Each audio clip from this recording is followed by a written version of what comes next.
Thanks to Radcliffe and to Judith for your generous introduction, and to Rebecca and Sharon for making things so easy for all of us here, and to my fellow fellows for your engaging and challenging companionship over this year, which feels to me like a long sea voyage, the sort I always wanted to take. Not a cruise on a cruise ship going nowhere, but a crossing on a great liner, like the France, the United States, or the Empress of Canada, crossing some important ocean to a destination I have not visited before. I am the old guy on deck, wrapped in my rug, in my deck chair, reading novels, looking out for whales and flying fish, and dreaming of, I don't know, France? Something.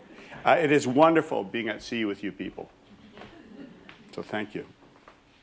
And I'm going to talk about my books. So there's not much more to say after what Judy said, but first of all, I'm just going to talk a little bit, because some people here who are wondering what this fellowship is all about, and I thought I'd talk about, so let me offer two scenes from Radcliffe, the reality show. Okay? One is from November. This happened shortly after Licia and Raoul's talk. They are cosmologists. Their project is understanding the nature of the universe. Okay? My understanding, or my project, is a novel about teenagers in Quebec in the 1960s. So post Raoul and Licia, I had a bit of a morale problem going on here. I was a little intimidated. And just before Raoul and Licia and the nature of the universe, Philip Klein delivered a talk, and I still don't know what an algorithm is, but his delight in mathematics was contagious, almost contagious. So there I was. Okay, this is the first scene of Radcliffe, the reality show. Back in November, late night, not late night, evening, in my office, surrounded by the brainiacs on the second floor. The door's shut, I'm grinding away in a chapter, and I gradually become aware of disturbances, shouting, rowdiness, noise out in the hall. And this is Radcliffe, right? It's Raoul, it's Licia, it's Philip. I think Robert Huber was there too, and Tina Duhame. And Radcliffe was getting really rowdy. I mean, it's coming into my office, heated and loud. Call the prefects, there's some laughter, but they are really trash talking out there. It's like listening to a call-in show on Boston Sports Radio. It's that kind of tone, that kind of volume, but it's not about the Sox or the Patriots or the Celtics or the Bruins. They're out there in the hallway yelling at each other about contemporary issues in brain science, mathematics, and cosmology. So this is what life is like on the second floor at Byerly. One more scene. And I'll get to my books. This was Martin Luther King Day. Byerly was very, very quiet. There was no one else here, I thought. Me. I'm working in my office. My son Henry was spending the afternoon with me. He knows his way around here now. He likes riding the elevator, because elevators are rare on our peninsula in Maine. He likes the hot chocolate made with steamed milk from the machine in the kitchen on the first floor. Many of us do. Anyway, middle of the afternoon, he's hungry, and I have neglected to bring a snack. But he's cased the building and found a vending machine in the basement. Can we get a snack out of the machine? I don't like vending machine snacks, but I'm feeling guilty. And just a little aside, Henry was raised in Maine by two parents who considered themselves biophiles. Basha grows vegetables for our family in her garden. We're mostly vegetarian. We compost everything. In our Cambridge apartment across the street from Harvard Law, we hoard the compost in the freezer. I carry frozen lumps of it to Radcliffe twice a week on my bike through the snow. Okay? So we're organic, but this boy is hungry. And I forgot snacks, and there's a vending machine in the goddamn basement, and I'm in the middle of a paragraph. So we go down to the basement together, and the vending machine looks like a food morgue. Okay? Henry points to a bag of Doritos inside the machine. It's $1.25 for the Doritos. $1.25. Okay, I never buy him this stuff, and I've obviously blown it with the snacks, but it's a holiday, right? So, not that I think for a minute Dr. King would have approved, but But I go through my pockets. Henry looks hopeful. I find a buck. I can't find a quarter. I don't have the quarter. Sorry, hate to disappoint the guy. He shrugs. He's a good guy. We head back to my office, elevator to the second floor, and I notice Michael Pollan's door is ajar. Next office to mine. I haven't seen Michael around for a couple of weeks, but he's back. No one else in the building, as far as I can tell. Only Michael Pollan, author of The Omnivore's Dilemma, in defense of food and cooked. Michael Pollan, our most articulate critic of agribusiness and the destructive and precarious agricultural system that has wrought havoc upon the diet, nutrition, and well-being of Americans. And for about 10 seconds, as we're walking down the hall, I'm thinking, are you really going to ask Michael Pollan for a quarter to buy a bag of Doritos from the vending machine in the basement? And somehow, though I was aware it would have made a great story to tell at the farmer's market this summer in Maine, I just could not do it to Michael. So I didn't. We hunted through my office and we found some Hawaiian macadamia nuts called Mauna Loas, which are apparently kind of junk food from Hawaii that Chris had left out for everyone in the kitchen before Christmas, and those worked. So we left Michael alone. I want to talk a bit about process, where my books started, what inspired me to write them, and I will read a very short passage from each one. I finished 3 novels. The third, Carry Me, is being published next month. I'm working on the 4th here. All the books are rooted in my family's story or stories. Things I observed or stories people told. Some of the stories probably were true. Some were already myth when I heard them. Those inherited stories and myths seem to be where I got started. But my books are novels, not memoir. Characters start as people I know or once knew, and along the way become entirely themselves. I let this happen. It seems to have to happen. I don't think there's anything particularly original about this way of working. Starting with something that happened or something someone said, and then inventing or trying to find my way closer to things that I'll never actually know.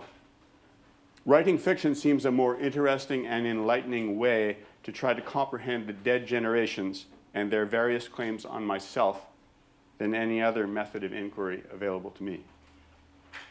The Law of Dreams is set during the Irish famine of the 1840s. The protagonist is Fergus O'Brien. I think of him as my great-great-grandfather, of whom I know basically nothing, other than that he was an O'Brien from East Clare who came up the St. Lawrence on a ship sailing from Liverpool to Quebec in the 1840s. But when I was writing the novel, I always thought of this guy, this protagonist, as my ancestor, and therefore my son Henry's ancestor.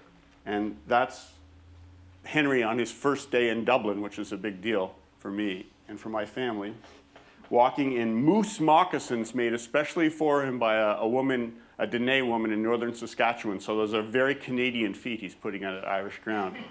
But it was a happy day for all of us. We were there in the Law of Dreams book tour. See if I do this right. Okay, that was the first jacket of the book. It's been around in a bunch of languages, which has kind of been fun. Love the Italian cover.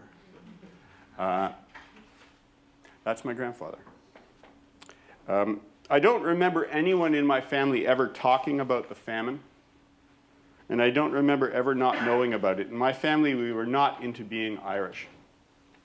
My grandfather, John Joseph O'Brien, this guy, was the first warden of the Ascension of Our Lord Parish in Montreal. He was in the construction business, and he named his 4 daughters Mary Margaret, Mary Althea, Mary Frances, and Mary Patricia, but somehow we weren't Irish. We were Canadian, and we were. And there are a lot of reasons why Irish Canadians became Canadian faster than Irish Americans became American, and I won't go into them here, but believe me, anything too Irish was scorned in my family. Leprechaun-y was one adjective used. It's very hard for me to imagine my grandfather river dancing. Nonetheless, the ghosts were there, the dead generations. This rock, I'll just read what it says, to preserve from desecration the remains of 6,000 immigrants who died of ship fever AD 1847-48. This stone is erected by the workmen of Messrs. Peto, Brassey, and Betts, employed in the construction of the Victoria Bridge, AD 1859. The story is, when they were building the footings for the Victoria Bridge, the first bridge across the St. Lawrence at Montreal, the workmen, by accident, unopened the grave pits from the famine summer of 12 summers before, and covered them up again and rolled this rock over, and it's been there ever since. There's some dispute as to the exact whereabouts of the grave pits and how many people are there, but the rock is there, no doubt. I've seen it. It was put up by workmen. And when I was Henry's age, we sometimes went for Sunday drives in my family. This seems a bizarre concept now, but people used to do this, get in the car and drive around the city. Sometimes with our grandparents. And once by accident, heading, I think, for Victoria Bridge and St. Lambert on the South Shore, we happened to drive past this rock in a part of Montreal called Griffintown, which hardly exists anymore, but was at one point the Irish slum in Montreal. And it's very near the wharves where the famine people came. And something happened when we went by this place. I remember it. I was 8 or 9. My grandfather, I think of him like hissing or spitting. What probably happened was he made a sign of the cross or something in the car, and I felt radiating through him from this place that this was a place of some sort of dark and shameful memory. Really a place of a memory of poverty and disinheritance and disregard and shame. And I picked that up. And he picked it up, and I picked it up through him. I don't believe the past felt any different than now. I believe the past felt shockingly contemporary to those living in it.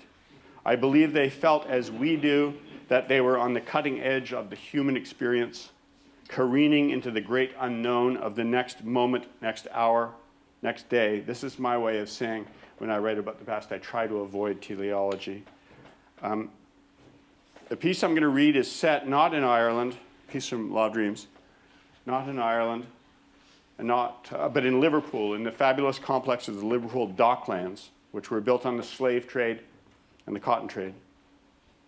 The structures of the modern industrial and commercial age are well in place in Liverpool in the 1840s, but it's a world dragging ancient roots. And the Irish are dragging ancient roots of their own when they flood into Liverpool in the 40s because they can get a cheap passage to America there. In a few years, everyone will be crossing the Atlantic in scheduled sailings, packets, steamers, recognizably modern ways of traveling. But in 1847, the cheap passage is on ships in the Canadian lumber trade, 3-masted barks. There's hundreds of them. It's a one-way trade. Canada exports lumber. The holds go back empty. The masters realize that with thousands of desperate Irish looking for passages across what they call the Western Ocean, they can sell space in the holds of their lumber ships, and that's what they do. They knock together really primitive bunks. They think for about 5 minutes about how to feed these people and how to take care of them on an ocean crossing. They sell tickets, £3 a head is the going rate in the summer of 47. They pack the boats full of people, and they set off. And these become the coffin ships, because a lot of people are already carrying typhus when they come aboard, and of course the environment in these ships is perfect for its spread. So it becomes a pretty desperate summer, and thousands and thousands and thousands of these people come up the St. Lawrence River that summer and completely overwhelm all the cities along the way. The American ports are in a position where they can refuse entry to these ships. Canadian ports can't, because they're all part of the British Empire, and a ship sailing out of Liverpool can just come up to St. Lawrence. It can't go into Boston necessarily, or Baltimore, or New Orleans, or New York. Well, some do, but this is why most of them come up to St. Lawrence. And minus the typhus, these ships, are still arriving on the shores of Italy and Greece and all around the Mediterranean. And everything nasty that's said in Europe or here about refugees and immigrants from the Middle East, from Africa or Latin America, is said about the Irish in the 1840s and later, who may have been the first people, I would suggest, to come to America, who were thought of and thought of themselves as not as settlers or as slaves, but immigrants. And the template for dissing the newest, rawest immigrant was first built for them. They were dirty, noisy, argumentative, uncontrollable, There were too many of them. Their religion was impossibly weird. They were strange. Their language was impossible. It was barely a language. They were shoeless. They were filthy. They would change us. We wouldn't be able to change them. All the things that Donald Trump suggests about immigrants and refugees and how we should handle them was said about the Irish. You're nodding, Alice. Right? Yeah. Okay. So I'm just going to read this little section here. We're with two Irish teenagers. The concept teenager hasn't really been invented yet, but they're two 15-year-old Irish people. They lived pretty rough. They've met each other in a construction camp in North Wales. They've saved or somehow gotten the 3 pounds necessary for this transatlantic voyage. They've gotten on a ship. They're on a ship at the moment. It is being weighed out of the docklines in Liverpool. It's under tow to a steam tug. There's 250 Irish people aboard. These two teenagers, Fergus and Molly, have no clue really where America is. They've heard it's 4 days across. They've heard it's 40 days across. They're afraid to ask anyone and reveal their ignorance. They don't really know where they're going, but they know they are going, and so life seems wild and crazy and modern and completely unexpected. On this morning in March, on the Mersey Docklands in 1847, a steam tug was towing Laramie out through the busy traffic of steamers, ships, and barges. Sailors armed with pikes went below hunting stowaways, while the emigrants were herded up a pair of ladders and squeezed into the ship's narrow foredeck. Sailors stood guard at the ladders, and a clerk from the shipping agent began calling out names, checking them off against the passenger list. They were packed so tight on the peak that people were lifting children onto the rails. "Oh man, this is an awful business. I don't like this at all," Molly gasped.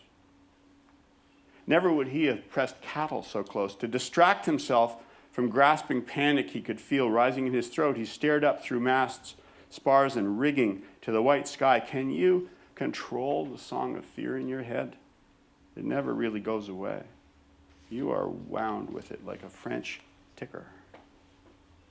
After hearing their names and displaying their tickets, they were allowed to climb back to the main deck where they stood along the crowded rail. Tugs were buzzing up and down the river, paddle wheels flashing, iron muzzles smoking. Laramie's bow sliced across the Mersey ferry's wake, a track of yellow fizz. The ferry packed with red cattle and tramps probably heading for the railway works. The sailors who had gone below hunting stowaways returned empty-handed. The river was opening wide and green, marled with whitecaps. Their bow began to rise and fall, and some people were seasick on the deck or over the side. Looking up, he saw sailors walking out the yards, high above the deck, bare feet on foot ropes. The sails were still bundled in long white canvas rolls. Seabirds floated over the ship, crying bitterly. The breeze smelled of salt and kelp. And the ship ahead of Laramie dropped her tow line and filled her sails, clouds of pale canvas blooming as she started to roll. M'long mem shame, he thought. A ship I am.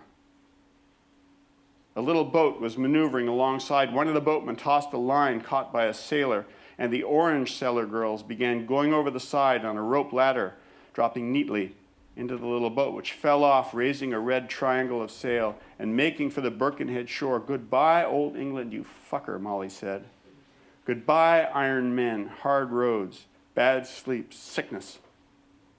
He looked at her profile, small nose, strong chin. She was gall. She was bold. Her warm skin he loved, her scent, her clear, tough directness of thought. She was passion for staying alive. "Goodbye, old Kelly," he heard her say. "Goodbye, you heartless fucking Muldoon." Laramie's yards were braced, and the sails filled with a cracking sound, and the ship began to surge. The tow line was cast away, and passengers began cheering wildly as the tug fell off. Laramie began to roll, and the cheering turned to terrified screaming as the world dipped. He heard Molly whoop for joy.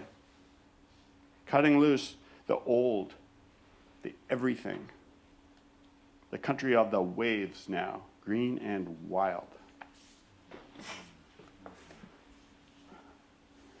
Okay. This is the O'Briens.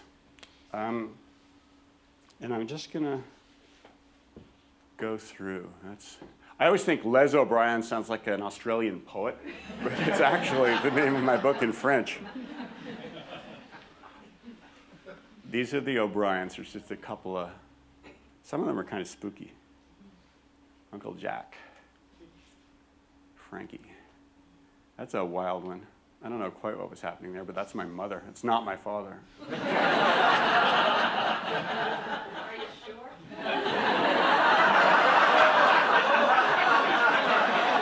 Timing is off.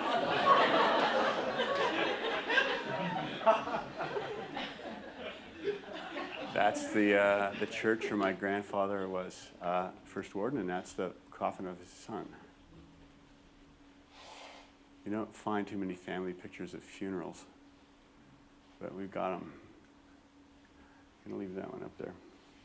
Okay, these are two of the O'Briens, daughters of John Joseph O'Brien. So great-granddaughters of the famine guy. They're both named Mary, but one is called Frankie O'Brien, my mother, with the black watch cap, Glengarry cap. The other is my Aunt Bubby. My second novel was inspired to a considerable degree by these photographs. There's more of them.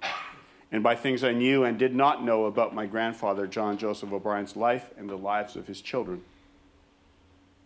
There were certain moments in that history I wished to explore, and it seemed to me the best way was through fiction. One theme in the O'Brien's 20th century history that interested me was people starting backwoods poor and becoming metropolitan rich. This sometimes happens to third-generation immigrants. It happened to my grandfather. Another O'Brien's theme is silence. What was talked about and what was not talked about. Silence is, of course, a great Irish theme. I was interested in silence, not silence, applied to the experience of war, specifically the divide that separated young men who went off to the Second World War and were separated from their wives, sisters, and girlfriends who stayed in a safe provincial city like Montreal. I grew up surrounded by these men and women, the adults of my childhood. Many of the men had been junior officers in militia battalions raised in Montreal, the Regiment de Maisonneuve, the Royal Highland Regiment of Canada, my mother's wearing that one, the Royal Montreal Regiment, the Fusiliers de Montréal. These men were at the sharp end of the war in Europe in 43-45. And they carried this experience home to a provincial city and were strongly encouraged to, without any fuss, fit themselves back into bourgeois Canadian society that did not really own a language in which what these men had seen, what they had done, or what had been done to them could be discussed or even mentioned. So they didn't mention. For decades, they kept silent, mostly. Definite signs of strain appeared over the years. Cracks began to show, but this was Canada and a class and a Catholic generation that believed in not talking about the most important things, which were mysteries and could only be profaned by talking. But when these men were very old, the rules changed, or maybe they just forgot the rules. And they began spilling things to me, a nephew, a godson, because I was interested and because I asked them. And when they were really old and losing their minds and everything else was melting away, certain quite horrific snapshots came out of the war. My image for it was like this, everything else kind of melting away like wax from a candle, and this igneous intrusion left of stuff that happened to you when you were 18 or 19 or 20 in Belgium and in Holland and in Germany and in France was there. Hard rock. Hard rock. Images imprinted on the brain that had not seen the light of day in 50 years and hadn't faded. And when I say snapshots, I mean stories, but I mean stories without the structure of anecdotes, without beginnings, middles, or endings. Stories, fresh and unexamined stories without meanings assigned to them. Raw stuff still there, terribly fresh and unexamined half a century later. This became one of the themes in The O'Briens, which is a novel about how much of themselves some people, my people anyway, seem to need to hide even from themselves. And I'm going to read a little piece from the O'Briens. I like writing letters in novels, and what I'm going to do is a letter. And the guy writing is, his name is Jean Taschereau. He's from a bourgeois French-Canadian background, Montreal. He's writing to his wife, who's Margot O'Brien, who's back in Montreal. And he's writing from Sicily in the summer of 1943, where this little Canadian army has just encountered the Wehrmacht for the first time. And they've realized, after this 3 weeks, what war really means. And they've realized also that most of them are not going to survive this. That, like, just the numbers are not in their favor, that it's going to be something. So war has gone very rapidly from being an adventure to being something else. And he's writing his wife. Sicily, 11e août 43. I'm going to read it in English. Margot, ma chère, this letter is to be the wings of a dove and somehow fly between us, but it's no bird, this letter. My pen is almost dry, so is my mouth. I cannot speak. Haven't had a decent thought in days. I'm trying to shake myself out like the sheets we stripped from the bed that morning in Maine.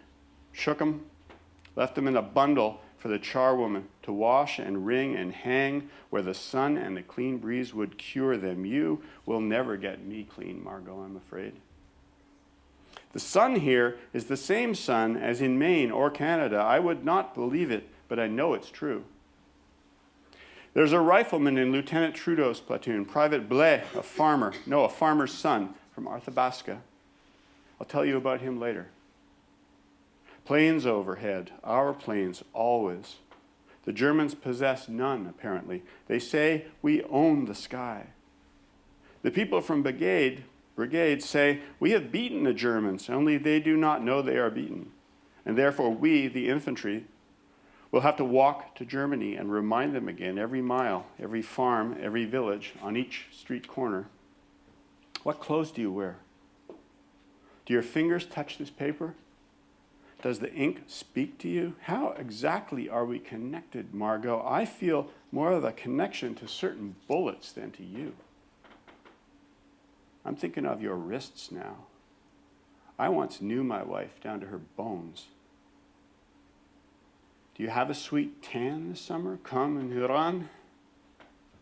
Whatever sense I had, whatever solidity I inherited from my Norman ancestors has been beaten out of me, I think, in this growling ground, this month of things bursting.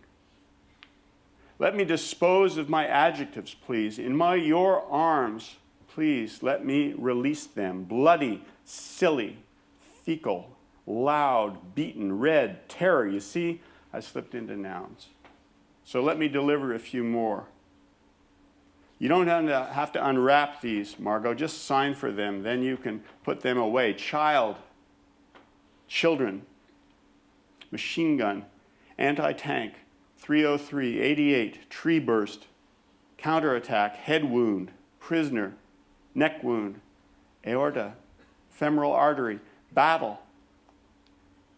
And men of good cheer are singing now. In this, our rest area, the men of the Régiment 22e are being fed hamburger et févolard, puis une bouteille de chacun de Black Horse Ale. Si Canada, dans un olivier sicilien. Are your thighs still your thighs? I'm sorry. I apologize. Oh, ma femme. Is the little girl? No, I shall not think of her. I do not want her appearing in this place. Your cunt, I'm sorry. I apologize. Tant pis. Me, I want you on your back. I want your belly sweet and warm, like sugar pie. Anti-tank. Howitzer. To lose your head out here, c'est tellement facile. The 88s come cracking through olive groves at dawn, high velocity, very flat trajectory, dismembering trees. What kills is often not the shell itself, but bits of riflemen and splinters of rocks and trees. The thing comes at you like a girl you want, like a cunt, so sweet and so indirect. Soldiers in rifle companies are killed by pieces of other soldiers in rifle companies, arms, boots, knees. I tell my platoon leaders, it's another reason to keep the boys from bunching up, which is what they will always do at first, like cattle, no matter their training. Think of your pals, I tell them, as shrapnel, dangerous. Watch out for those flying steel helmets. A splinter of leg bone can do astonishing damage. My sergeant major on the road, approaching Catania, there, I want you to cover me.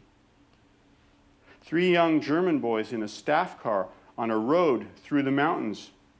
As little Lieutenant Duclos reported, he fully intended to offer them a chance of surrender.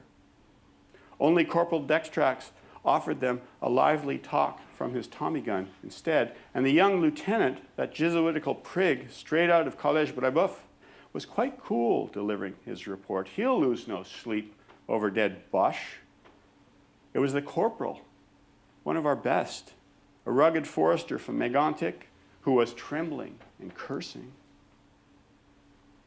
Their company commander, this is who I am. I am not your husband anymore, Margot. I don't belong to anyone but the tree bursts and right now the greasy air floating from the hamburger tent where survivors gorge.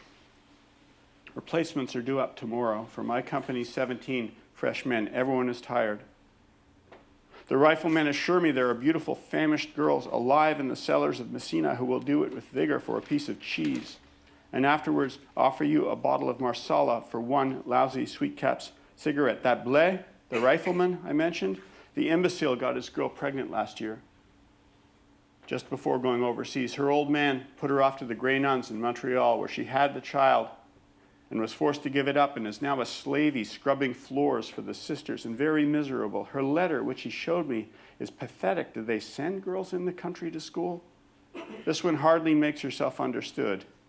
In any case, will you go to the convent, see the Mother Superior to determine what can be done? You may use the name of my uncle, the bishop. The girl is Lucie something or other from Tingwick, 15 or 16 years of age. Blais is a good chap and insists they will marry. If he survives, perhaps you can find her a maid's position. With the wages they're paying at the factories these days, I expect in Westmount you are short of slaves. Oh, my dear, I am shook up, and no one but you knows it.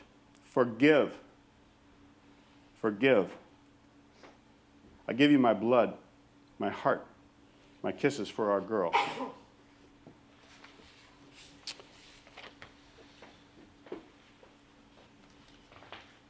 Okay.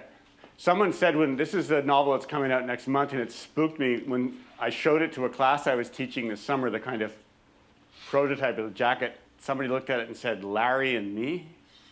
It's actually Carry Me. And we're hoping it's going to work. It'll be published next month. Larry and Me is about war, passion, and escapism. It's fiction, and it also borrows some things from my father's complicated life. Settings were inspired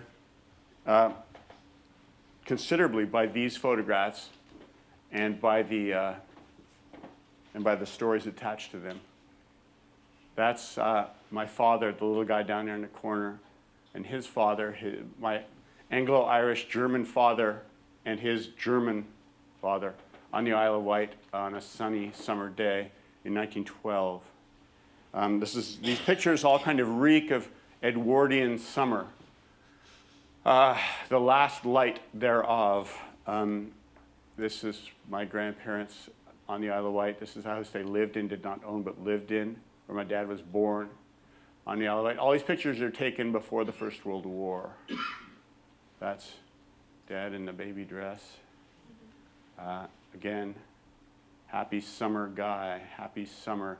This is my grandfather looking out through a telescope, which I still have at ships in the Solent and in the body of water coming into Portsmouth and Southampton Harbor, which got him into great trouble. This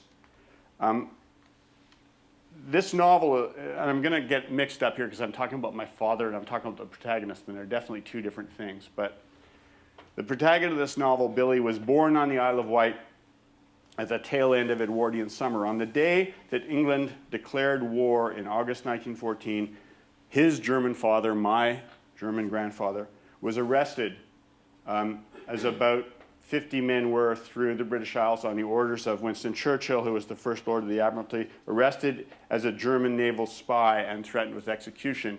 He was not a German spy. He had a telescope and he liked looking at sailing ships, but there was a lot of hysteria around at the time. So the charges were dropped, but he was interned for 4.5 years as an enemy alien. and then deported to Germany in the bitter winter of 1919. His 8-year-old son, Billy, and Billy's Anglo-Irish mother went into exile in that very sour and defeated Germany with him. The wife and son did not speak a word of German. She never really learned. She said she spoke it. My father said no one understood her.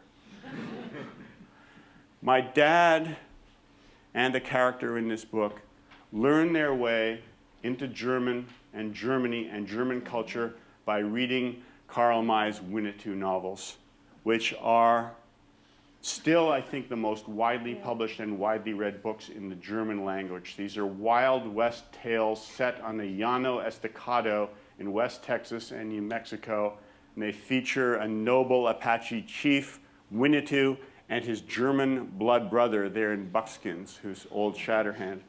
These were and are phenomenally influential in German culture. They were Albert Einstein's favorite books. They were Adolf Hitler's favorite books. They are really, really, the reason why when you go to the desert in the Southwest, you're likely to meet a pack of young Germans in a big Cadillac having their Winnetou experience driving across the country. You also meet a lot of them on Indian reserves in Canada, getting peevish at the First Nations people for not having the right shoes on when they're doing the ceremonies and stuff like that. They're very German about it. But my dad and the character in this book, Winnetou was their way into Germany and their way of owning Germany. And the books were written by a German who'd never seen North America when he wrote them, and never in his life got further west than Buffalo, New York. But they are the medium through which my father fell in love with German language and culture, and with Frankfurt of the 20s, and with Weimar culture generally. Then, of course, everything goes to hell for the family in the book. I love the shot because it's just a totally ordinary street shot. I don't know who took it of my grandfather on just a totally ordinary day in Frankfurt before everything went, really bad. This is like late 20s. This is a school which I'm not sure that my father attended, but a historian I met in Frankfurt assured me he probably did. And this is one of the places where dreadful things happened in 1933. They had a wild camp here. The SS rounded up a lot of communists and Social Democratic Party people and tortured them in the basement of the school for weeks. This is IG Farben headquarters in Frankfurt, now Goethe University. Built in the early 30s, for a long time the largest commercial office building in Europe.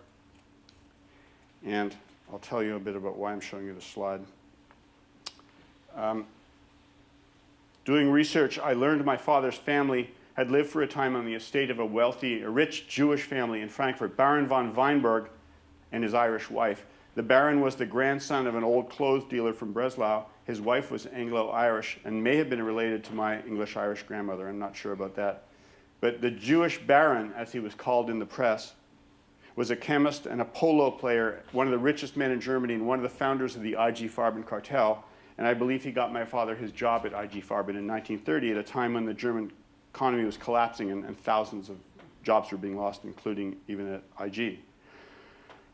So much for kind of real family history. The rest of the novel really becomes a novel and tracks less the family story. I learned a lot about these two families, my own and of Weinberg's, while doing research in Frankfurt. Carry Me becomes a book partly about Karl May. Its real theme is escape and escapism. As Billy says at one point, in Frankfurt in 1938, escapism was for realists. Escapists saw things plain. And the escape that they dreamed of was, this is my father and grandfather. He's looking down the Rhine. This is a week before my father went back to Germany in summer of '39, partly in an attempt to persuade his parents to leave. They were Catholics, not Jews, and not in any particular danger. But he wanted to get them out of the country. My grandfather felt he couldn't go because he'd be imprisoned as an enemy alien in England again, or in Germany, or in Canada. But this is him looking down the Rhine a few days before the war starts, and I think he sees the war, just coming down the Rhine.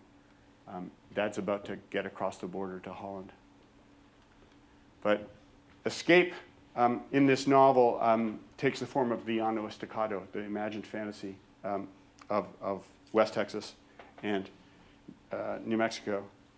A place that everything that Frankfurt in the 1930s isn't. One of the characters talks about traveling at speed across the emptiness and openness of the Llano Estacado and feeling the drag of history being burnt off his wings. This is a very romantic idea, a very German idea. And of course, history does not evaporate. No matter how fast or how far you go, history stays with you. German romantics usually end badly. And the quick piece from this novel that I'm going to end up reading is not set in the Llano Estacado, but it's in Mecklenburg, northeast of Berlin, in 1937. These two young people in their mid-20s have left Berlin and just to get out of it, and maybe it's kind of a trial run for getting out of it and going to the Llano Estacado. An August afternoon in my little car with her, our windows cranked down, salt-scented air. That tasted like freedom. We both liked to move. There weren't many cars on the road then, especially to the northeast. The regime was planning Autobahnen, even starting constructing them, but you couldn't travel on them yet. The existing roads weren't much good, but were often empty. We could go as fast as we liked, though the Wanderer had nothing like the feline power of Longo's Mercedes. She might clock a top speed of 90 kilometers an hour, but only on a smooth road and with a tailwind. Still, that seemed fast enough, breezing down empty roads in Mecklenburg. Whenever there were lakes, we made a point to stop and swim. She disliked bathing costumes, said they were pornographic, refused to wear them, so I had to swim naked too. We stopped to go birding in a marsh. That world is closed off now, behind the Iron Curtain, rearranged. Maybe the marsh is still there. We're on a walkway across the wetlands.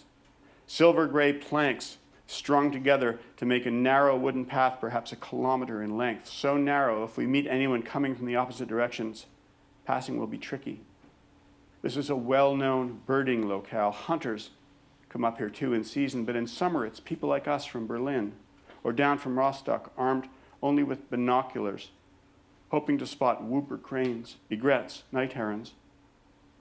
She is ahead of me, wearing a summer frock, white and brown checks sewn in Berlin by her expatriate Parisienne dressmaker. Her shoulders are bare, sunburned, peeling a little bit. On her feet, a pair of green sandals, and around her neck, a strap from my father's old Navy binoculars, the pair he used for watching sailboats out in the channel. In Charlottenburg, we use the binoculars to play a game she calls Who's a Rotter. Zeroing in on patrons at cafe tables across the street, we have 10 seconds to decide if they are A, full-blooded Nazis, B, half-hearted Nazis, or C, not Nazis at all. She claims to be Olympics caliber at this sport, but there is no way of independently confirming our scores. In the wide, fragrant marsh, it's not party members, but egrets and herons, black storks and whooper swans we're looking for. We've left behind the city and its sea of rippling flags, red and white with a jagged black cross in the center, making hideous use of the breeze. But the marsh is a separate world. The wide sky is hazy, a gray silver sky with rain possible, but if so, warm rain. I'm following her along duckboards. The planks are silvery and squeak and bend underfoot as we tread upon them. The marsh is a sea of silver green grasses, and the wind ripples the grass with a sibilant sound, like bed sheets tearing. There's no one else in sight. Not a single person. It's marsh, so you wouldn't expect a crowd. But it still seems extraordinarily empty from the point of view of city folk like us, and my nose has picked up a first tangy scent of the sea. And she stops so abruptly, I almost bump into her. Egret, she says, raising the glasses. The bird is stalking its next meal, frogs or whatever it is egrets feed on in a marsh. It is dried, is awkward and hesitant. And while she peers through the binoculars, I place my hands on her hips. It's the first time I've touched her in such an intimate and possessive way outside the bedroom. Touch her as only a lover would. Jolly good luck to see Egret, she says. Two young people breezing through the wide countryside in an open car, walking on duckboards across a marsh, breathing the sifting fragrance of the sea. It sounds charming romance. Was it? I don't know. I never had perspective from which to analyze the relationship. It didn't occur to me to try. Most people in those days were confused and startled by relationships. Young men were, anyway. We never imagined or predicted the depth and complexity of our feelings about the young woman, about young women, until such feelings overwhelmed us. No one warned us. We believed in privacy. Our feelings were our own. Words were facile things, superficial, limited. One only spoiled one's feelings by talking of them. Following Karen Weinbrenner along duckboards set across marsh mud and sea brine, I did not own language to discuss my feelings, to put them out there in the jargon everyone seems able to wield today. To put myself out there, no. Perhaps had I been able to put things in plain language, it might have been plain that things between us were so damnably unequal, and that I loved her as I would never love anyone else, and that she loved me as a young woman might love a devoted brother, a trusted bodyguard, a horse that never stumbles, never shies, but takes all fences willingly and carries her safely across. When we were apart, and I thought of her, I left words out of it. What came to mind instead were flashes of bold color and sunlight, and always an impression of wide open country, and the pair of us traveling alone together at great distance and at great speed. So I think rather than going into the next book, I think I'm going to have to wrap up there. I'm not going to speak of my fourth book, which is very much in progress, and the reason I'm here at Radcliffe, which is partly a relief to me because it's a bit scary talking about work that is in progress so much. But I assure you that it is in progress. Okay, and thank you very much for listening.